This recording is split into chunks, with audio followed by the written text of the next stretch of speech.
Good morning, students. In the previous lecture, we have seen the conductor properties and the boundary conditions, right? Then the boundary condition between conductor and free space, and we have solved few numericals. Just I will recall, right? Okay, if the electric field travels from one media to another media, right? So let me call, right, E1 and E2, right? And this is the boundary what we have taken, right? So whenever the electric field travels from one media to another media, so what are the boundary conditions that will exist, right, across this boundary between region 1 and region 2? But in the previous thing we have seen, the region 1 was conductor and region 2 was free space we have seen, right? And the boundary conditions what we got, what are the boundary conditions we got? So the tangential component Et and dt are one and the same, dt equal to 0. This is one of the boundary condition, tangential component. Then second, so dn equal to rho s, right? That's epsilon naught en, that is equal to rho s. This is the normal component, right? These are the two boundary conditions, and through this we came to know that three properties, right? So conductor surface is an equipotential surface, and the charge within the charge and also the electric field within the conductor is zero, and everywhere the field is normal to the conductor surface. All these three properties we came to know from this boundary conditions. Okay, we'll see in today's lecture the dielectric and slight, what are the slight differences between dielectric and insulators, the dielectric materials, the properties of dielectric materials, and we'll take a few numerical. Then the boundary conditions for perfect dielectric materials. If time permits, we'll see these two, right? Okay. Yes, dielectrics, they are basically insulators only, right? But slight differences are there. Dielectrics are basically the insulators only, and they do not contain any free electron or free charges for conduction, right?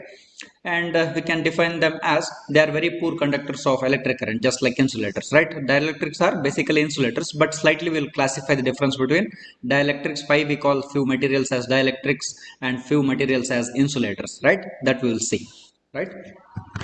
Okay, just I have listed the few of basic differences. The definition I have given for dielectric and insulators, right?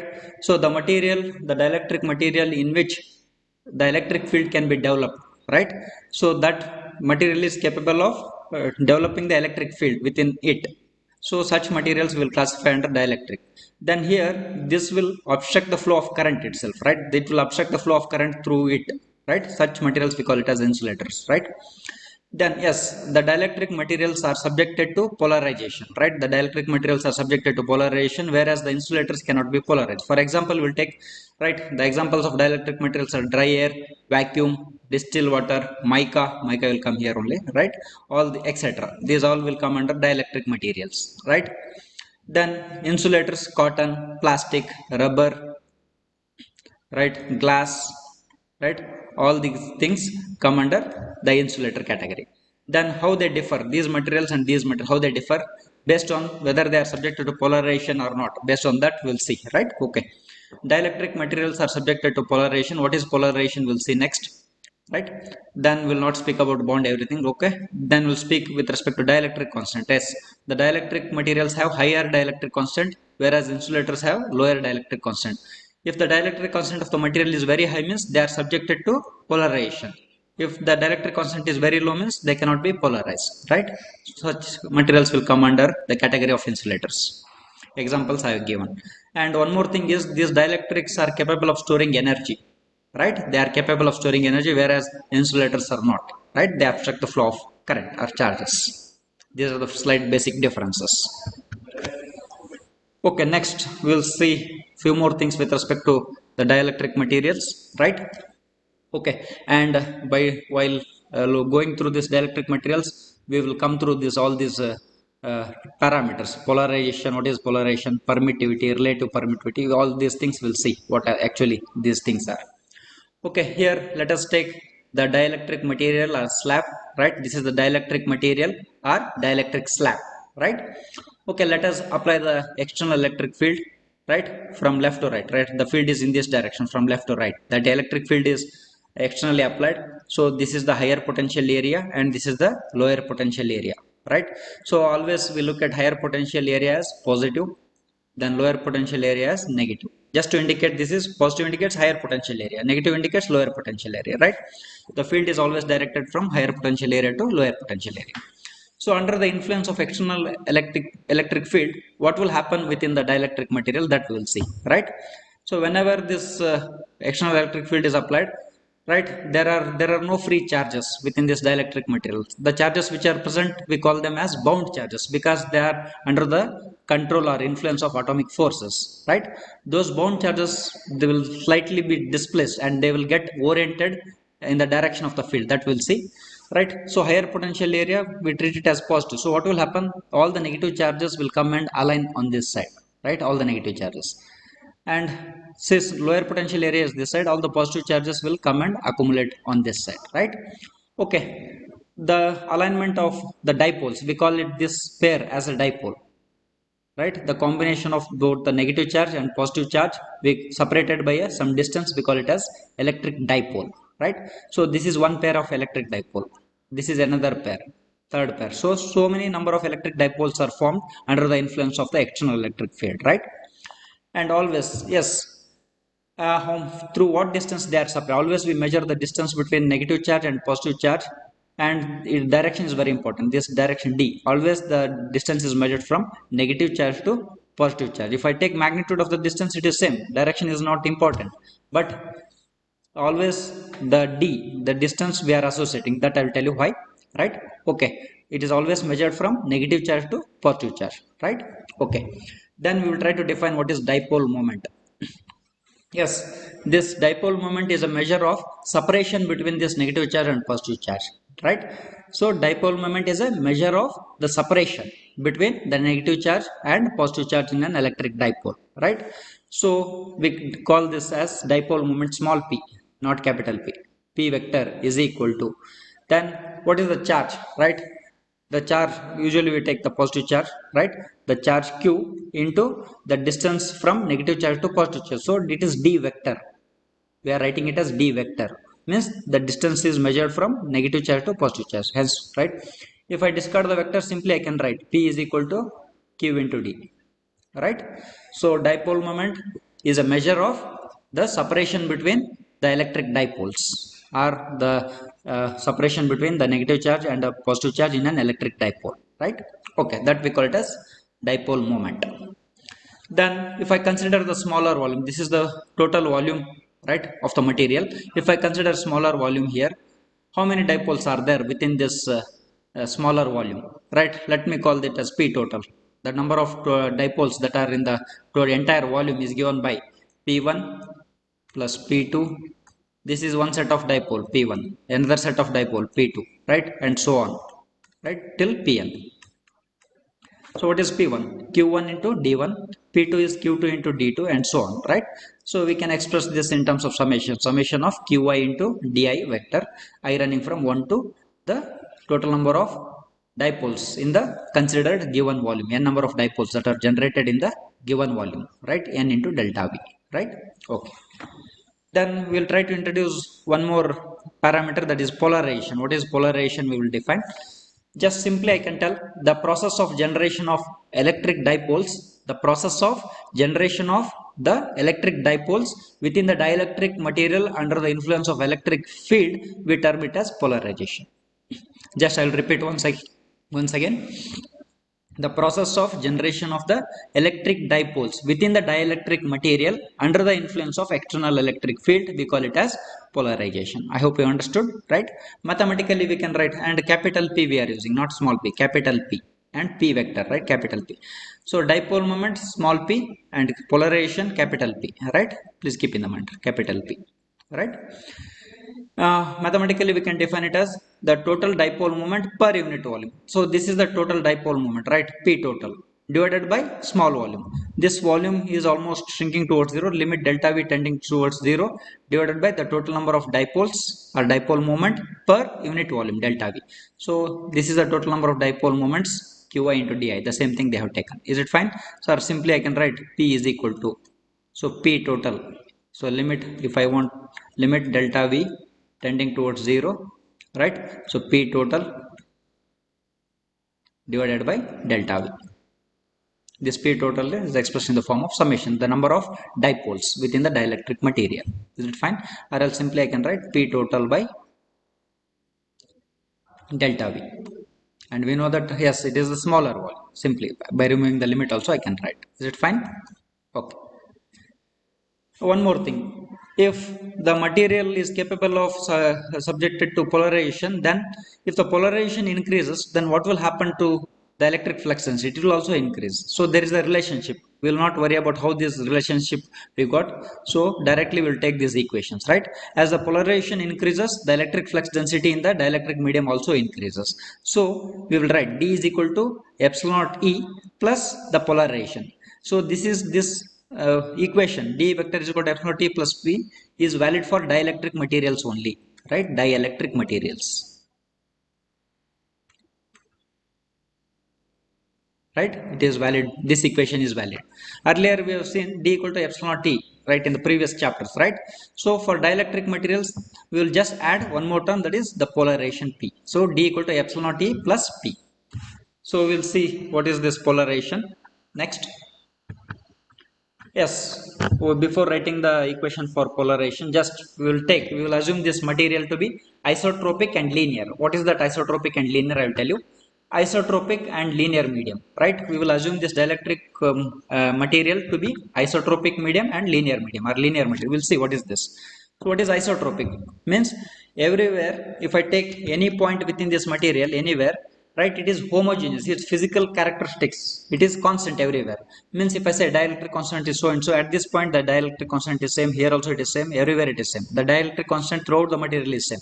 That is one of the physical characteristics, right? If the physical characteristics of the material is same throughout at each and every point within the considered material, then I will say such a type of material is isotropic, or isotropic media or medium. Is it fine? Then why it is linear? Linear means as the polarization increases, the electric flux density D increases, right? So the relationship between P and D will tell whether it is linear or not. Means if polarization increases, the electric field flux density also increases. So that is the relationship between the polarization P and the electric flux density D. So hence, since it is increasing, so it is linear. So for isotropic, linear, dielectric medium, the P and E are parallel to each other. Just I'll tell you what is the direction. So observe here, the E is in this direction, the P and E both are in the same direction. So just observe here. Always the field is directed from positive to negative, right? This is external field. What about internal field that is generated due to dipoles? Here, this is one of the dipole, and field you can observe here, the internal field that is generated positive to negative, right? So that is generated is opposing the external electric field. Is it fine? Yes. And P, what is the direction of P? It is same as D is in this direction. So the P is also in the dipole moment is also in the same direction, right? And this P and this P, that means polarization is also in the same direction as that of the field, right? So P, so this P and E both are parallel to each other, right? Dipole moment. So P and E are parallel to each other at every point within the considered material, right? So we'll try to establish the relationship between P and E. It is given by the equation P is directly proportional to E. Means as the electric field intensity increases, the polarization also increases. And the proportionality constant is chi E. Chi E. This we call it as chi E. We write it like this, right? Chi E, right? Chi E into epsilon naught. What is this chi E? We call it as electric susceptibility of the material. Means if it is fixed for particular materials, if I take one dielectric material, chi is fixed for that material, right? There are so many dielectric materials, mica, distilled water, and so on, right? If I take the chi, the electric susceptibility of the material is fixed. By looking at that chi, I can say that whether that material is capable of polarizing or not, to what extent it can be polarized. All those things we can see just by looking at this parameter chi, the electric susceptibility. Higher the electric susceptibility, higher it is subjected to polarization. Lower the electric susceptibility chi, then lower it is subjected to polarization is less, right? Like that. So it is once again directly proportional. So chi E into epsilon naught into E. Yes, we have this relation D equal to epsilon naught T plus P. Will substitute for P. P is equal to chi E. Will substitute here, right? And you can take out epsilon naught T common, right? It is taken chi E plus 1 and compare with this equation. D equal to epsilon E. Compare these two equations, right? D equal to epsilon E and D equal to this equation. So what is epsilon? Epsilon is equal to chi E plus 1 into epsilon naught, right? Here, as per this, but we know that epsilon equal to epsilon naught into epsilon r. But here, according to this, we will compare and write epsilon naught. I will write epsilon naught first, then chi E plus 1. Just compare these two equations. So epsilon r is equal to chi E plus 1. So that is written here, right? So the relative permittivity epsilon r is equal to the electric susceptibility a chi E plus 1. So this epsilon r we call it as relative permittivity or dielectric constant of the material, and this epsilon is just the permittivity of the dielectric media, and epsilon r is the relative permittivity or dielectric constant of the media, and epsilon naught is absolute permittivity, and it is constant. It is given epsilon naught equal to 8.854 into 10 power minus 12 farad per meter, right? So you have to remember all these equations, right? There is no derivation, just you have to remember all these equations through this explanation whatever I have given. Okay, we'll have a look at the properties of dielectric materials. Right now you should be in a position to list out the properties. So there are no free charges within the dielectric material. The charges whatever they are present, they are, we call them as bound charges. They are under the influence of atomic forces, right? So there are no free charges within the dielectric material, just like your conductor. In conductor there were free electrons, right? Here there are no free charges, so hence it cannot conduct. And these dielectric materials are subjected to polarization. Already I have defined what is polarization. Just I will define once again: the process of generation of the electric dipoles within the dielectric material under the influence of external electric field. We term it as polarization, right? So dielectric materials are subjected to polarization, and dielectric materials are capable of storing the energy because of this polarization, right? So whatever the dipoles that are formed, right, the field will be in this direction, right? So each and every dipole is capable of storing energy. Slight displacement of this dipole means under the influence of external electric field, they are aligned now. Slight displacement, they will change their relative positions. The change in relative position is nothing but the storing of energy, right? They store the energy by slight displacement of the electric dipoles within the material, dielectric material, right? Then we know this, as d increases the polarization p also increases, because d equal to epsilon t plus p, right? So as d increases, p also increases proportionally. When polarized, what will happen within the material? The volume charge density exists inside the dielectric. Yes, we can see these bound charges. So group of bound charges, let me call it as volume charge, right? So the volume charge density exists inside the dielectric whenever the dielectric material is polarized. So these are the 5 properties we have listed here, right? So we will make use of these 5 properties, whichever the properties that is useful for us in the derivation of boundary condition between two perfect dielectric material. So if this is the boundary separating two regions, in this region I have one of the dielectric material having permittivity epsilon 2 and epsilon 1, region 1 and region 2. Let region 1 and region 2. In region 1, I have some dielectric material having the permittivity epsilon 1. In region 2, I have another dielectric material having the permittivity epsilon 2. And this is the boundary. So what are the boundary conditions between two perfect dielectric materials? That we will see next. And we will make use of these properties at that time. Okay, we'll solve simple problem here with respect to those formulas, whatever I listed out there. A slab of dielectric material, yes, it is a dielectric material, has a relative dielectric constant of 3.8. Relative dielectric constant means epsilon r. Epsilon r is 3.8. And contains a uniform electric flux density of 8 nanocoulomb per meter square. Electric flux density is given 8 into nano means 10 power minus 9 coulomb per meter square. And if the material is lossless, there are no losses, right? So if there are material has some losses, then the scenario would be different. So we will not discuss that, right? Find the electric field intensity E, the polarization P, and the average number of dipoles per cubic meter if the average dipole moment is 10 power minus 29 coulomb meter. We'll take one by one. Yes, I'll take up this letter. Okay, first we'll take up part A. So find E, they have asked. Yes, I know electric flux. I know the relationship between D and D, right? Right? D equal to epsilon naught. Another equation is there. You can observe here. D equal to epsilon E, right? right? So what is epsilon? Epsilon equal to epsilon naught into epsilon r. What is epsilon r? It is chi e plus 1, right? So you can make use of that equation. So d equal to epsilon e, right? This can be written as epsilon naught into epsilon r into e. So just I will remove the vectors because only magnitude is given. I can write this as d equal to epsilon naught epsilon r into e. I know e, sorry, I don't know e, I know d, I know epsilon naught, I know epsilon r. I can calculate e, no, right? So calculate e from this.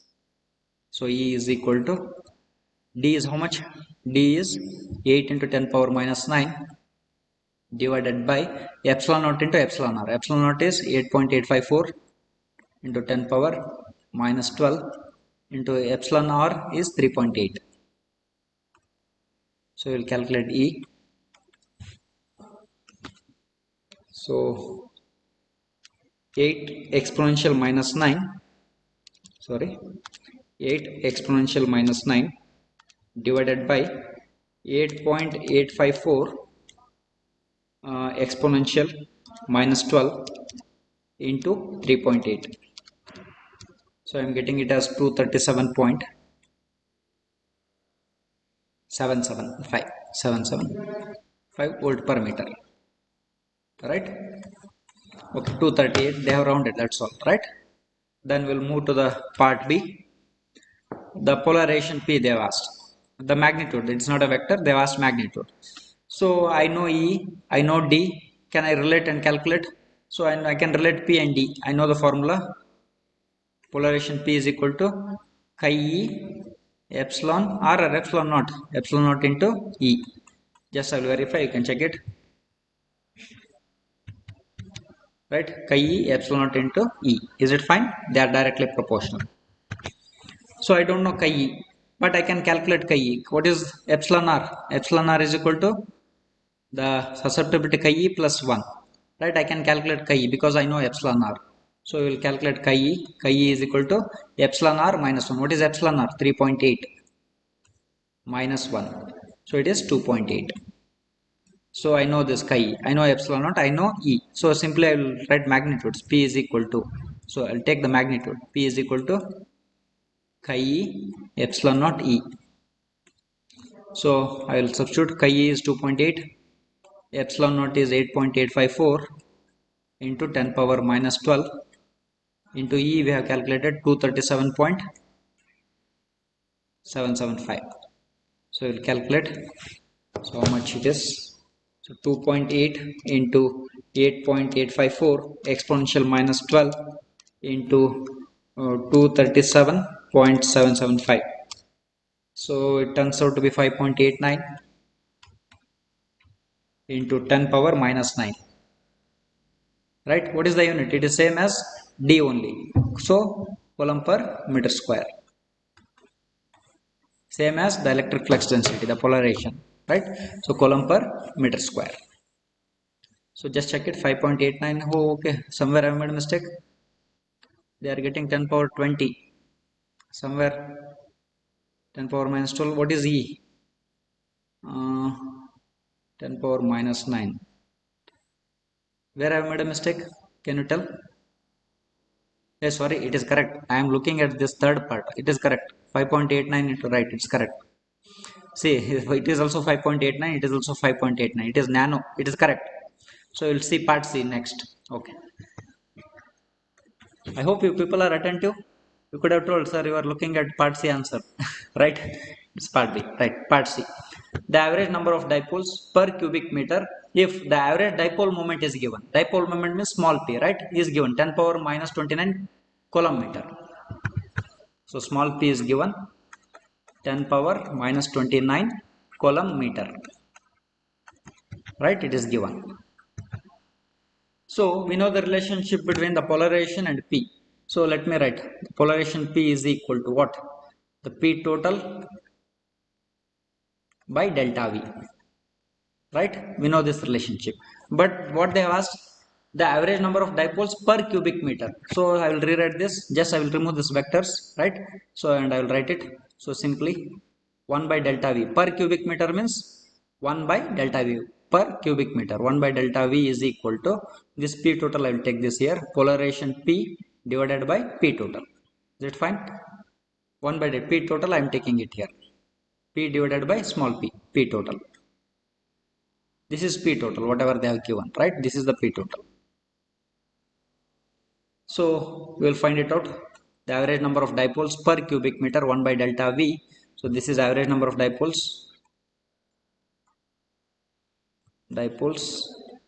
per cubic meter, right? Per cubic meter.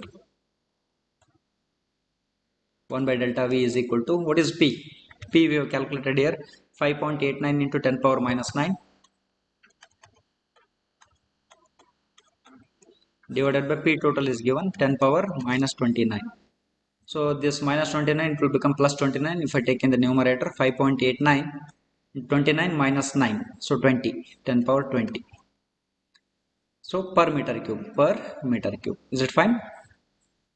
So part C is over. Okay, this is based on the remembering the formula, that's all right. Okay, next we'll see the derivation, right? Just like we have seen the boundary conditions for conductor to free space. Here the boundary conditions for perfect dielectric materials means between two perfect dielectric materials, right? Okay, the diagram I will explain. So consider the interface between two dielectrics having permittivities epsilon 1 and epsilon 2 and in regions region 1 region 2, that I have explained, right? Okay, this is the boundary, right? I'll extend this is the boundary, right? So in region 1 I have dielectric material 1, right? And dielectric material 1. Dielectric material 1 having the permittivity of epsilon 1. In region 2 I have another dielectric material. Let me call it as material 2. In region 2 having the permittivity of epsilon 2. Right, and this is the boundary between this dielectric material 1 and dielectric material 2. Right. Okay, in the earlier case the conductor and free space, just I will recall here. So the conductor was here and free space here we have taken, and this is the boundary, right? So earlier we have taken the electric, we have shown the fields, right? So the resultant of field E. So this is tangential component of field E tan, right? And this is normal component of field En. Is it fine? But within the conductor E is 0. The electric field E is 0 within the conductor. So we have not shown the field in the conductor space. We have shown the field only in the free space, right? I hope you understood. And similarly, we can replace this E by D, D tan, D and Dn. The field is not shown here. The same field holds good here. But here, this is both the materials are there. Here the field was 0, but here the field cannot be 0 in both the materials. There will be field. So just don't draw it. Just I'll show you how the field will be there. So this is in region 1. I will call this field as E1. So the tangential component of field in region 1, E tan 1. E tan 1. So normal component is En1. Is it? I hope you understood this. Similarly in region 2, right? I have the electric field here also, right? So let me take it here. Is it fine? So okay, E1 is there. So normal component, let me take some resultant. It may be in this direction. Let me take E2 like this. Let me assume E2 is coming like this and it is going like this, right? I'm assuming that's all. It depends on permittivity, epsilon 1 and epsilon 2. So this is the vertical component and this is the horizontal component, right? Let me call it as E tan 2 and here En2. I hope you understood, right? So the field exists below also and above also, because earlier there was field was 0 within the conductor, right? So this diagram they have not shown here, right? It has to be there. Okay, the same whatever we have followed for derivation, the same thing we will use. So there is always tangential component and normal component. So this, in order to, there are two components that I have written here. Okay, tangential component and first and second one is the normal component. Right, for tangential component we will make use of this equation. The closed line integral of E dot dl equal to 0. For normal component we will make use of Gauss law. Closed surface integral of d dot ds equal to q. The same thing what we have done earlier, right? Okay, tangential component we will make use of electric field. For normal component we will make use of the normal component of electric flux density d. So observe this diagram, right? So first we'll go for tangential component, right? So we are taking this tangential component E tan 1, right? It is, and E tan 2. So E tan 1 is shown here, E tan 2. The tangential component is above and below. Just I shown on this, but actually it will be above and below. Just to demarcation, it will be exactly on the boundary, right? So E tan 1 and E tan 2. Just we are considering only tangent. We are not considering normal components, right? Okay, we will try to enclose this by this closed path from A to B, B to C, C to D, and D to E. And A to B, the width we'll call it as delta W, and A to D or B to C, the height is delta H. Is it fine? And delta H is very small. Okay, we will consider first. We will try to derive the first one, the tangential component, right? Tangential component. We will make use of this equation. So closed line integral of E dot dl equal to 0 from path A to B. So I will move from A to B.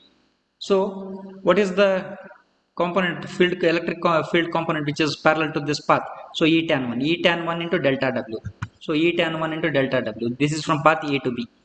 E tan 1 into delta W. Next B to C.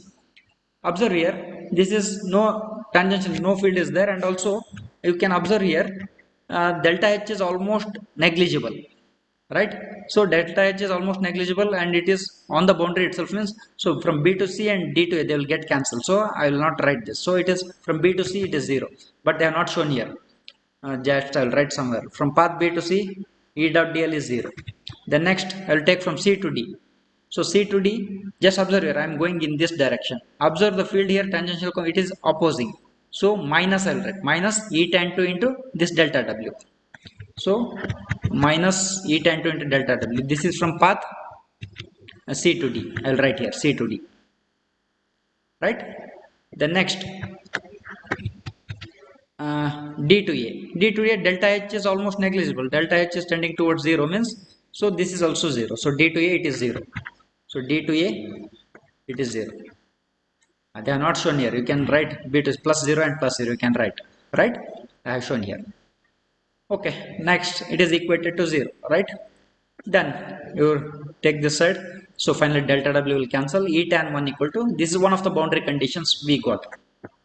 So from this what we are getting, the tangential component of the electric field is continuous, means just above this boundary and below this boundary the tangential component of the electric field is continuous, right? It is not depending on the permittivity of the material.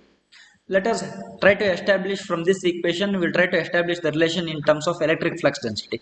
So we know the relationship between D and D. D equal to epsilon E. Just I am removing the notations of vector, right? So if I want E, E is equal to D by, sorry, if I want D, okay, fine, this is correct, right? So D, I want in terms of D. So D, so I will express here in the next slide, you can see here. It is not written. So what is E tan 1? E tan 1 equal to, E tan 1 equal to what? So I want E is equal to D by epsilon 1. So E tan 1 equal to D tan 1 by epsilon 1.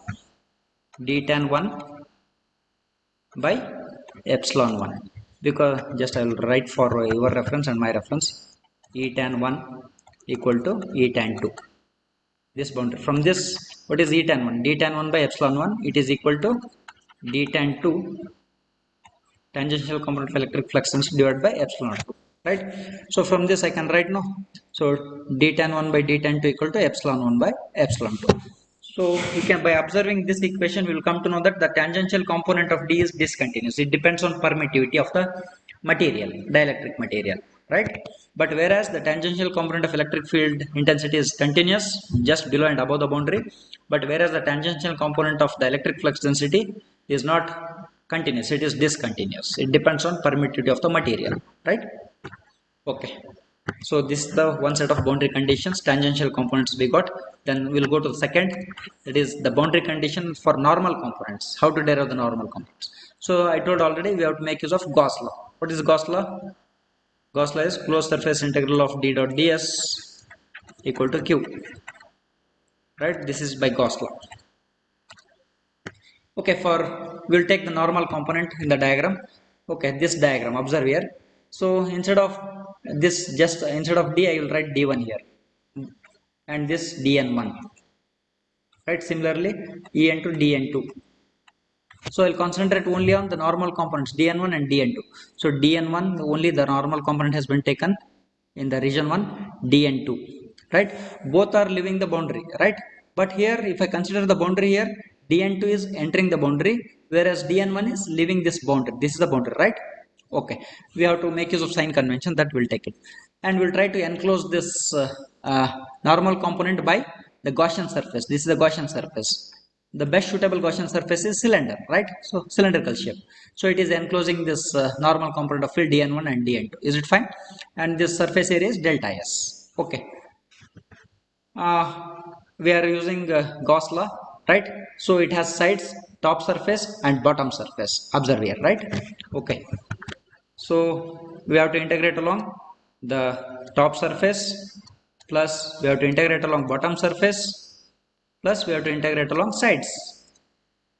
That is equal to q. Is it fine? But they have not written it, so I am writing here. So top and just we will observe the sides. So we are this height of the cylinder, let me call it as delta h, right? So since it is very small, it is almost coming towards boundary, so there are no sides. Sides can be neglected, but we have top surface and bottom surface. So for top surface, what will happen? dn1 is leaving the top surface, whereas for bottom it is entering. For bottom surface, dn2 is entering, right? I hope you got it. For top surface, we will consider dn1. For bottom surface, the normal electric flux density is dn2, right? So these two are left out. Sides will vanish because delta h is almost tending towards 0. So we will consider the top surface, which is associated with dn1, right? So dn1 into delta s, top surface. dn1 into the delta s. Is it fine? D into ds, right? So dn1 into delta s. Then coming to the bottom surface, see here, it is leaving the boundary, whereas this one is entering the boundary. Entering the boundary will take it as negative, minus dn2 into delta s. So minus dn2 into delta s, that is equal to the small amount of charge, present in this region. So almost at the boundary, sorry, once again I have to take pen. So if delta h is 0 means it is just almost sitting on the boundary. The small amount of charges present here is delta q, right? So it is equal to delta q, right? Then what is on the surface means it is rho s into delta s, right? Rho s into delta s. But there are no free charges because this in region 1, region 2, the dielectric materials are there. So there are no free charges means I will assume it to be 0. There are no free charges. So right, so take delta s common, delta s will get cancelled. I'm getting rho s. What is this rho s? There are no free charges, so rho s is 0. So rho s is taken 0. So dn1 minus dn2 equal to rho s, then that is equal to 0. So dn1 equal to dn2. So dn1 equal to dn2 since there are no free charges, right? Okay, by looking at this equation, we will come to know that the normal component of the electric flux density is continuous. So from D, we will try to get the relationship with respect to electric field E. So D equal to epsilon E, right? So epsilon 1 En1. What is Dn2? Epsilon 2 En2, right? So these are the boundary conditions what we got. So just shall we list out here one side? So first set of boundary conditions is the tangential component of E tan 1. Sorry, you can no need, just you can write magnitude. You can write vector also, no problem. E tan 1 equal to E tan 2. From this, what we got? D tan 1 by D tan 2 equal to epsilon 1 by epsilon 2 with respect to tangential component. Then second set of equation, that is normal component, for these two, what we got? dn1 equal to dn2. Then from this, we know that in terms of E, epsilon 1 en1 equal to epsilon 2 en2. So try to remember these two equations so that you can write other thing, right? Okay, this is normal component. So what about the conductor to free space? Just I want to recall conductor to free space. So first what we got here? What we got? dt equal to et, et equal to dt equal to 0, right? Then second set, what we got? dn equal to rho s, dn equal to epsilon naught en, that is equal to rho s, right? We got this, right? For conductor to free space, just I am recalling, so you have to remember this, right? This is for conductor to free space. This is for boundary between conductor between two perfect dielectric materials. Okay, we'll wind up this today's lecture here.